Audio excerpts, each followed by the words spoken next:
Hello guys, good morning. Happy Friday sa ating lahat. So, weekend na naman.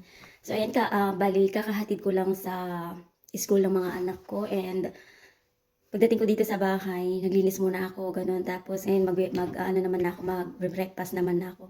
So, mas gusto ko kasi na pag nagkakape ako ganun, mas gusto ko na bago ako magkape, gusto ko yung maglilinis muna ako ng bahay. Mas gusto ko kasi yun na pag nagkakape ako tapos wala na akong mga kalat-kalat na nakikita sa sala ganun. So, i-share ko lang sa inyo yung breakfast ko ngayon. Dito naman kasi sa dito sa France, dati hindi ako sanay na kumakain lang ng tinapay, gano'n, o kaya umiinom lang ng kape. So, nagluluto talaga ako ng rice. Rice is life nga, di ba? Kasi syempre tayong mga Pinoy, di ba? Mahilig talaga tayo sa rice, lalong-lalo na kapag sa umagang ganyan, iba pa yung kape, tapos iba pa yung tinapay, tapos iba pa yung rice. So, dito naman, syempre sa tagal ko na rin dito sa France, bali, ilang taon na ba ako dito sa France? Bali, ilang taon na ba? Je me suis arrivée en France depuis 2018. So, 2018, dumating ako dito sa France. So, bali, magsa 7 years na. Magsa 7 years na ako dito. And ngayon, nasanay na rin ako na nagbe-breakfast na lang ng kape at saka tinapay. So, ito, bread, sinasawsaw ko sa kape. Tinapay. Tapos, meron ako nabili nung umuwi ako sa Pinas. Meron ako nabili na Ladies Choice Sandwich. So, ito siya. So, ilalagay ko ngayon dito sa bread ko. So, hindi pa naman ito expire. So, bali, medyo na ngayon, medyo malamig na. Hindi pa naman winter, pero malamig na. Bali, mag-autumn pa lang naman. So, ako kasi mahina ako sa lamig, kaya tingnan nyo yung suot ko ngayon, doble-doble. Nakakatamad lumabas. So, ayan, dahil nasa school na naman yung mga anak ko, ako na naman laging naiiwang mag-isa dito sa bahay. Yung kasi, yung asawa ko, wala siya dito, bali nasa work siya. Tapos yung mga bata nasa school, so kapag lahat sila wala dito, ako lang naiiwan, saka yung aso namin si Diwata. Bali yung asawa ko kasi nagtatrabaho siya sa malayo. So yung trabaho niya nasa barko siya ngayon. So nag-stay siya doon ng 3 months.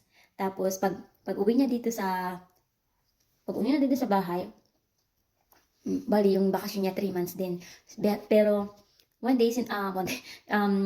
time, sinabi niya sa akin na baka daw isang araw magkaroon siya ng mabago yung sa work niya. Baka daw mag-stay siya sa barko hanggang 6 months. So 6 months siya sa barko. Tapos pag uwi naman niya dito sa Pinas, dito sa France, 6 months din siyang mag-stay. So 6 months ganun. Pero depende yan sa company kung nila yun, i-aprobahan nila yun. Sa akin naman, wala akong package. Joke lang. Sa akin naman, okay lang yun sa akin. Kasi nasanay naman na ako na ganito yung sitwasyon namin ng asawa ko.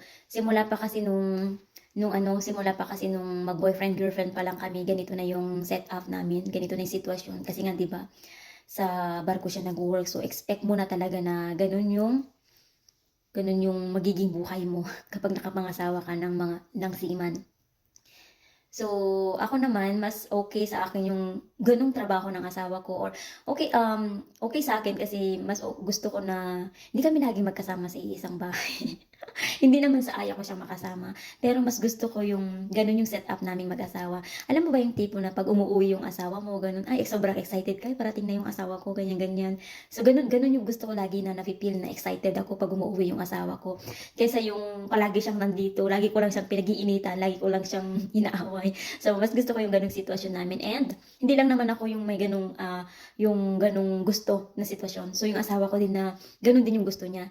Yung, halimbawa, mapapalayo siya sa amin, tapos kapag malapit na siyang umuwi, yung mararamdaman niya, sobrang excited siya, looking forward siya na makita kaming pamilya niya. So, ganun siya, ganun yung gusto ng asawa ko na laging pag makikita ko na yung family ko, so uwi na ako. So, ganun palagi siya.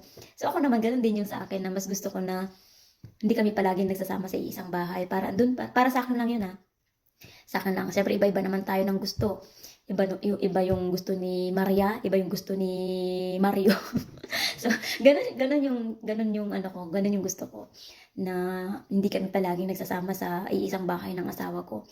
Pero yung iba, ayaw nila ng gano'ng sitwasyon. Gusto nila na nakakasama palagi yung asawa nila sa iisang bahay, gano'n. So, ako naman, okey lang din naman yun sa'kin, pero mas gusto ko talaga na LDR kami ng asawa ko. And, ngayon lang naman yung 3 months sa trabaho niya. Kasi yung trabaho niya lang naman niya ay 2 months, 2 months sa barko, 2 months dito sa ano, sa bahay. So, nag 3 months lang siya ngayon kasi nga ayun yung inano ng company nila, pero hindi naman palagi. So, yung regular talaga na trabaho ng asawa ko, 2 months sa barko, tapos 2 months dito, 2 months, 2 months. So, baka isang araw lang daw na magkaroon ng 6 months. So, hindi naman ano, hindi naman yung big deal sa akin. Nasanay naman na ako na gano'n talaga yung sitwasyon namin mag-asawa, 'di ba? So, okay na yun sa okey lang yun sa akin. So, ayun lang, medyo napahaba na yung mga usapan natin. Anong oras na? So, ayan, mag-aano muna ako, maglalabas muna ako. Titingnan ko kung may mga prutas pa at mamimitas ako. Bye-bye!